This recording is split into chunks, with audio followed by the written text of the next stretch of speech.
Upoznajte Aleksa, modernog profesionalca, uvek u pokretu, uvek se trudi da donese prave, zdravstvene odluke. Aleks je čitao etikete, kupovao organsko i birao niskomasne opcije, pažljivo puneći ostavu onim što je izgledalo kao tvrđava blagostanja. Ipak, uprkos svom trudu, uznemirujuća istina je ostajala. Aleks se stalno osjećao usporeno, mučila ga je magla u glavi i borio se sa upornim dobijanjem na težini.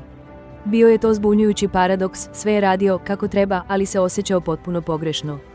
Aleksandrov frižajder je bio pun zdravih, pakovanih obroka, ostava puna, obogaćenih, žitarica, proteinskih štanglica koje se hvale prirodnim sastojcima i bezglutenskih grickalica. Svaki artikal je bio pažljivo odabran, često po višoj ceni, obećavajući vitalnost i zdravlje. Ali obećanja su ostala prazna. Padovi energije su bili česti, san je bio nemiran, a ta živahna energija o kojoj su svi pričali delovala je večno nedostižno. Aleks je bio frustriran, uveren da problem leži u nedostatku snage volje ili možda nekoj nepoznatoj genetskoj predispoziciji. Jedne večeri, dok je besciljno skrolovao, Aleks je naišao na intervju sa nutricionistom. Ovo nije bilo o brojanju kalorija ili specifičnim dijetama, već o nečemu mnogo fundamentalnijem.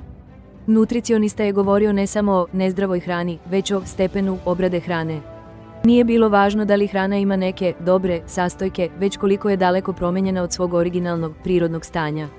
Ovo je bila prva suptilna promjena u Aleksovoj perspektivi sićušna pukotina u tvrđavi pakovanog zdravlja.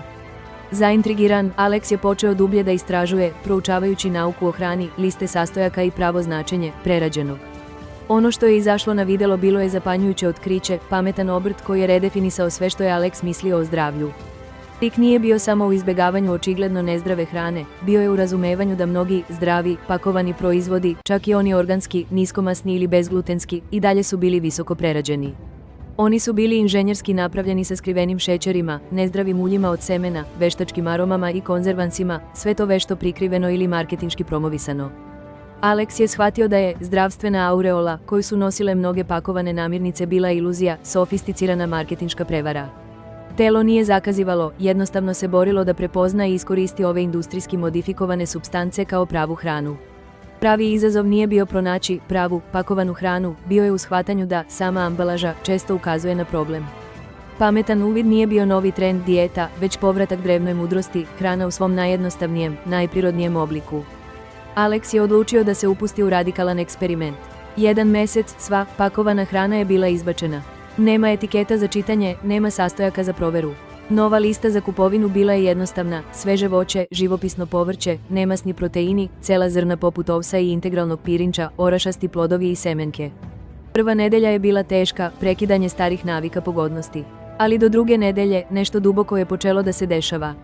Magla u glavi je nestala, zamenjena jasnoćom koju Aleks nije osjećao godinama. Nivoi energije su se vinuli, ne sa nervozom, već sa stabilnom, trajnom vitalnošću. San je postao dublji, više osvežavajući. Vaga je polako počela da se pomera, ali što je još važnije, Aleksandrov odraz je otkrio osobu koja je zračila istinskim zdravljem.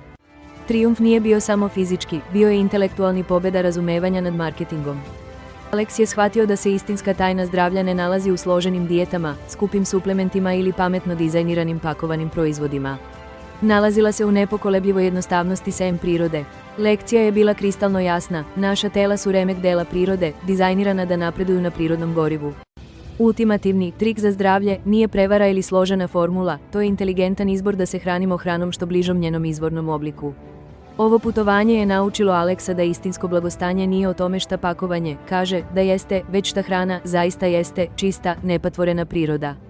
To je moćan podsjetnik da je naš najveći saveznik u zdravlju često najjednostavnija istina, skrivena na vidiku.